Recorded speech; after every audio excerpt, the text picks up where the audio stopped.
everyone to coordinate geometry part 3। पिछले ना मैंने लास्ट में बोला था कि इस वीडियो में ना मेरे साथ जरा सा प्लेन्स में उड़ने के लिए तैयार है ना, तो मेरे को पता है आप ऑलमोस्ट तैयार हो गए। तो चलो जी डायरेक्टली स्विच करते हैं प्लेन्स पे। Let's begin. तो प्लेन्स पे भी सबसे पहले प्लेन की हमें फॉर्म पता होनी चाहिए, जिसको हम बोलते हैं जर्नल इक्वेशन ऑफ प्लेन। तो बच्चों जर्नल इक्वेशन ऑफ प्लेन को लिखने के लिए हमारे पास सिंपल याद रख लो ax plus by plus cz is equals to d। अब यार ये कभी भूलना मत इक्वेशन को, क्योंकि इक्वेशन है बहुत ही इंपॉर्टेंट। ठीक है, ये आती है हमारे पास general equation of plane, where हमारे पास a b और c ये हमारे पास होते हैं drs of the plane, direction ratios of the plane. अब मुझे पता है ऑलमोस्ट ऑफ द स्टूडेंट्स बोलेंगे यार प्लेन के तो डायरेक्शन रेशियोज होते ही नहीं है, बट ये मैं क्यों बोल रही हूँ कि प्लेन के डायरेक्शन रेशियोज को याद करो। कैसे, देखिए ये मेरे पास एक प्लेन है, ठीक है, इसकी मेरे पास इक्वेशन है ax plus by plus cz is equal to 0। बच्चों ध्यान से देखना, यहाँ से बहुत ही इंपॉर्टेंट रिजल्ट आने वाला है, ठीक है। और ये इसके ऊपर मैंने ड्रॉ कर रहा है एक नॉर्मल, लाइक सपोज ये ब्लैक बोर्ड है, तो यही हमारे पास प्लेन है, ठीक है। तो ये जो बाहर की तरफ आ रहा है ये मेरे पास उसके ऊपर है परपेंडिकुलर, ठीक है, इसको मैं बोलती हूँ नॉर्मल। तो क्या इससे रिजल्ट याद रखना है कि drs of the perpendicular of the plane, जो drs इसके होंगे, जो drs of the perpendicular of plane, it is always equals to drs of the plane. इसका मतलब ये हुआ कि जो अगर इसके drs मेरे पास a b c है प्लेन के, तो वही सेम बच्चों इस नॉर्मल के मेरे पास drs होंगे, that is equals to a b c। तो ये समझाने के लिए मैंने बहुत ही इंपॉर्टेंट रिजल्ट है ये कि जो प्लेन के drs होंगे वही हमारे पास drs होंगे perpendicular of the plane. Okay जी, चलो अब आगे मूव ऑन करते हैं कि प्लेन्स की जर्नल इक्वेशन तो हमने पढ़ ली, ठीक है। अब चलते हैं प्लेन्स की वेक्टर फॉर्म पे। अब यार मुझे पता है प्लेन्स की वेक्टर फॉर्म से फिर आप लोगों को डर रहे होंगे, तो बच्चा जर्नल फॉर्म अगर मैं इसकी ये लिख रही हूँ ax plus by plus cz is equals to d, तो इसकी वेक्टर फॉर्म मैं कैसे लिखूंगी? वेक्टर फॉर्म को लिखने के लिए होगा r dot normal it is equal to p। मतलब कि ये अगर प्लेन है, ठीक है, इसको मैं r से डोनेट कर रही हूँ, ये नॉर्मल है, एंड p अगर मेरे पास लेंथ ऑफ द नॉर्मल है, तो मेरे पास क्या होगा r dot n is equals to p, ठीक है। चलो जी आगे मूव ऑन करते हैं to the normal form of planes. Normal form of planes की बात करते हैं, ठीक है। नॉर्मल फॉर्म ऑफ प्लेन क्या बोलता है, अगर ये तुम्हारे पास प्लेन है, ठीक है, हमें नहीं पता यार इक्वेशन क्या है इस प्लेन की, और ये मेरे पास क्या है लेंथ ऑफ परपेंडिकुलर, और ये मैंने ऊपर परपेंडिकुलर बनाया, और ये जो इसका लेंथ है, ये जो परपेंडिकुलर है इसके drs है lmn, और ये मेरे पास ऑरिजिन है, ऑरिजिन, ठीक है। मतलब कि यहाँ पे मेरे पास OL मेरे पास नॉर्मल टू द प्लेन है, जिसके drs मेरे को दिए हैं lmn, और मैंने equation of plane find out करनी है। तो इक्वेशन ऑफ प्लेन को फाइंड आउट करने का वे क्या है, वो होता है, मैंने तुम्हें ऑलरेडी बताया कि जो इसके drs होंगे वही प्लेन के drs होंगे। lx plus my plus nz किसके इक्वल होगा? p के इक्वल होगा, where p is the length of the perpendicular drawn on the plane. Okay चलो जी, सेकंड था ये। अब मूव ऑन करते हैं थर्ड पे। Third point and the most important. अब ना मैं थर्ड पॉइंट कैसे याद रखती हूँ, थर्ड पॉइंट है कि अगर कोई प्लेन है विच पासेस थ्रू पॉइंट, जो पास कर रहा है एक पॉइंट से, जिसको मैं नाम दूंगी x1 y1 z1, और उसके drs of the perpendicular a b c है, then what is the equation of plane.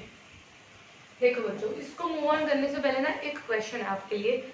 यार जब हमारे घर पे सब्जी बनती है, ठीक है, अब मैंने बोल दिया आज सब्जी बनानी है मेरे को अपने घर पे, पर मेरे को समझ नहीं आ रहा क्या करना है, तो मैं हमेशा क्या करूंगी यार, कुछ भी समझ नहीं आता ना, तो क्या करो, सीधा सीधा ना आलू डाल दो, ठीक है ना, आलू डाल दो, कुछ भी समझ नहीं आ रहा, आलू डाल दो सब्जी में, सब्जी कुछ ना कुछ तो बन के आ ही जाएगी। तो ये वाला जो फॉर्म है ना, इसको मैं हमेशा बोलती हूँ आलू फॉर्म, ठीक है। मतलब कुछ भी समझ नहीं आ रहा क्वेश्चन में, क्वेश्चन इतना बड़ा पेपर पे लिखा है, कुछ भी समझ नहीं आ रहा, तो क्या करो, चुपचाप ना ये फॉर्म अप्लाई कर दो प्लेन में, आपका क्वेश्चन कुछ ना कुछ मोल्ड होके आंसर आने निकलना है शुरू हो जाएगा। तो ये क्या बोलती है, dr तो हमारे पास एज इट इज है, तो x minus x one plus y minus y one, और ये आएगा c z minus of z1। अब यार ये इक्वेशन है मेरे पास आलू फॉर्म, इज इक्वल टू 0। इस इक्वेशन के ना घर पे जरा सा ना लिख के और दीवार पे चिपका लेना, और ये इक्वेशन कभी भूले ना प्लेन्स में, क्योंकि ये इक्वेशन है the most most most most important form of plane. कुछ भी समझ नहीं आ रहा क्वेश्चन में तो चुपचाप ये इक्वेशन लगाइए और आपका क्वेश्चन कुछ ना कुछ निकल के जरूर आ जाएगा। तो क्या बोलती है इक्वेशन, क्योंकि हमें पता है कि जो परपेंडिकुलर के डीआर्स है वही मेरे पास प्लेन के डीआर्स होंगे, तो वही किया मैंने, जो परपेंडिकुलर के डीआर्स है वही प्लेन के डीआर्स, और जो पॉइंट में से पास कर रहा है ये प्लेन, वो पॉइंट लिख दिया साथ में equal to 0। This is the equation of plane passing through point x1 y1 z1 at whose drs are perpendicular, or whose drs of the perpendicular of the plane या normal of the plane it is equals to a b c। जरा सा अच्छे से देख लीजिए, इस point को दिमाग में बिठा लीजिए और फिर हम आगे मूव ऑन करते हैं। चलो जी आगे मूव ऑन करते हैं। अगला मूव ऑन करते टाइम फोर्थ पॉइंट आता है कि what is the intercept form of plane. Intercept form of plane, अब देखिए ये हमारे पास इक्वेशन आती है, ठीक है, एक्स वाई और z। अब ये पॉइंट आता है a 0 0, और इसको मैं ले लेती हूँ 0 b 0, और इसको मैं ले लेती हूँ 0 0 c, और ये इन तीनों को ज्वाइन करने के बाद जो प्लेन बच्चा, ये ट्रायंगल नहीं है, इसको ट्रायंगल के साथ मिक्स मत करना, ये हमारे पास एक प्लेन है जो जिसका इंटरसेप्ट फॉर्म हम हमेशा लिखते हैं x by a, y by b, c by d, sorry z by c, z by c is equals to 1। ये होता है हमारे पास intercept form of a plane. Okay जी, moving on to the fifth point. Fifth point इसका हमें ये बोलता है कि अगर बच्चों हमारे पास गिवन है कि 3 पॉइंट्स हैं आपके पास, ठीक है। अब यार ये देखना है कि ये जो पॉइंट्स हैं वो कोलिनियर होंगे या नॉन कोलिनियर होंगे, ठीक है। उसको समझने के लिए ध्यान से देखो, सपोज कर लो ये आपके पास एक कॉपी है, ठीक है। कोलिनियर पॉइंट्स का मतलब क्या होता है कि एक ही लाइन में, मतलब यहाँ भी पॉइंट, यहाँ भी पॉइंट, यहाँ भी, इसका मतलब होता है कोलिनियर। तो यार कोलिनियर पॉइंट्स हो जाएंगे ना, तो ये देखो, ये याद रखना, लो कितने ही प्लेन्स आ जाएंगे, कितने ही प्लेन्स, ठीक है। इसका मतलब क्या हुआ कि कोलिनियर पॉइंट्स नहीं हो सकते, कोलिनियर पॉइंट्स नहीं होंगे, जो पॉइंट्स होंगे वो कौन से होंगे हमारे पास, non collinear points. So the equation of plane passing from 3 non-collinear points, it is given by, suppose equation points है x1 y1 z1, x2 y2 z2, और तीसरा पॉइंट है x3 y3 z3, ठीक है। अब these are the 3 non-collinear points. What is the equation of plane? Equation of plane कैसे डालते हैं, देखो बच्चों उसमें कुछ नहीं करना होता है यार। देखो इधर क्या करो x1 x1 x1, इधर क्या करो y1, इधर क्या करो y minus y1 z minus z1, मतलब इसको ना फिक्स कर लो। y1 को मैंने इधर फिक्स कर दिया, इधर मैंने z1 को फिक्स कर दिया, d equal to 0। Next step में क्या करना है, x1 है x2 x3, y1 है y2 y3, नेक्स्ट क्या है z2 z3। अब यार ये इक्वेशन ऑफ प्लेन है when it passes from 3 non collinear points. अब इसको जरूर याद रखना कि points are non collinear. So the equation of plane passing from 3 non collinear point is given by this formula. Let's move on आगे to point number 6।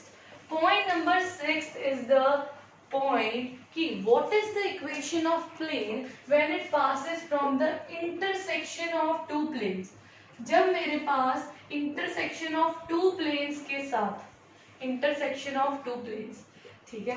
Plane number 1 को मैं ले रही हूँ a1x plus b1y plus c1z plus d1 ठीक है।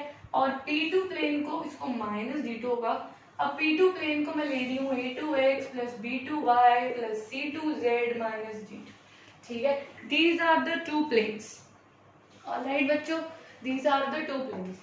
So the plane which is formed by the intersection of two planes will be written by P1 plus lambda times of P2. This is the important formula, that is P1 plus lambda times of P2. The formula for writing the intersection of two planes कि what is the मतलब plane कौन सा बनेगा अगर इन दो planes के intersection से पास हो रहा है, तो it is equal to P1 plus lambda times of P2, ठीक है। For next further just for subscribe my channel, और नेक्स्ट में मिलते हैं with point number 7 and planes will be finished in part number 4. Okay guys, till then bye bye, just have a look at this.